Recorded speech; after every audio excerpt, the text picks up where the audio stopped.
that portrays the women themselves instead of discussing their wine and the industry.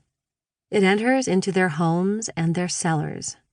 It takes you on a new and different journey to wine country and invites you to enjoy the women's stories and share them with family and friends.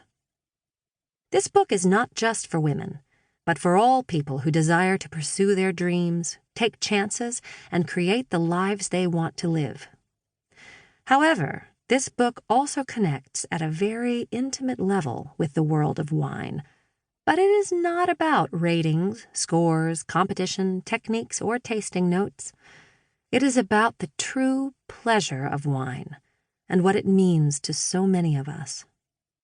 I hope you will sip some wine and enjoy being inspired with all of your senses as you meet these amazing women of the vine.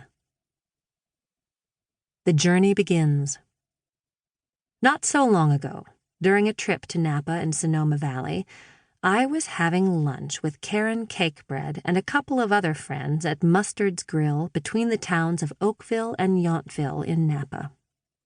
It was during that hour, while sipping a Cakebread Cellars Sauvignon Blanc, that my avocation for wine turned into a new profession, but I didn't know it at the time.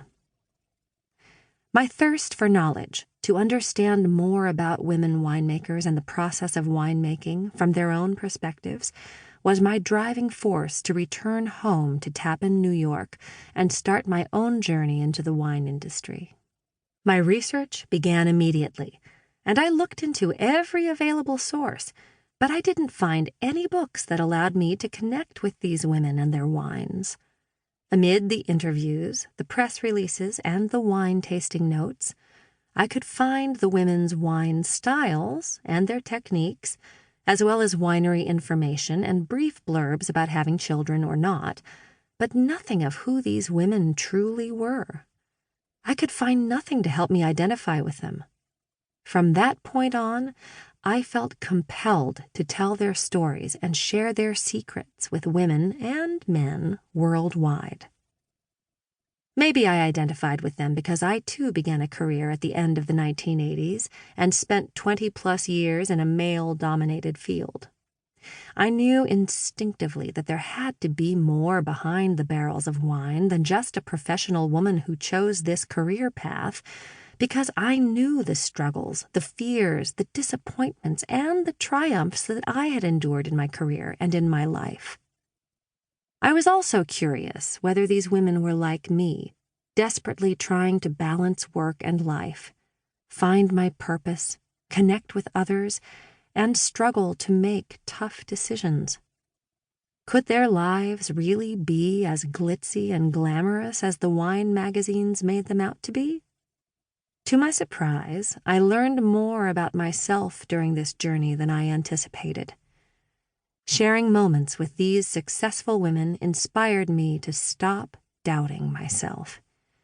Their examples encouraged me to pursue and press on, no matter what bumps in the road lie ahead, and they gave me hope that if you are passionate and believe in what you are doing, work is not a job, but a life. A leap of faith. Just as Leslie Sabacco, the author of Wine for Women, and Michelle Ostrove, the founder of Wine Adventure magazine, faced a similar quandary, I needed to figure out how to combine my passion with a career that would support me. I graduated from the University of Delaware in 1988 with an English journalism degree. But, as with so many of us who don't actually do the job they thought they would, I got hooked on the technology instead of on the writing when I landed my first job in a television newsroom.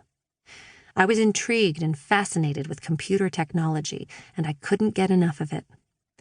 That curiosity led me to work in marketing the technology used by broadcasters worldwide. I ended up traveling the world, learning so much, meeting people at every television studio, film studio, and production facility, and wining and dining with them all. It was the best experience of my life. But I encountered something I never expected. As I moved up the ranks, I became greatly aware of being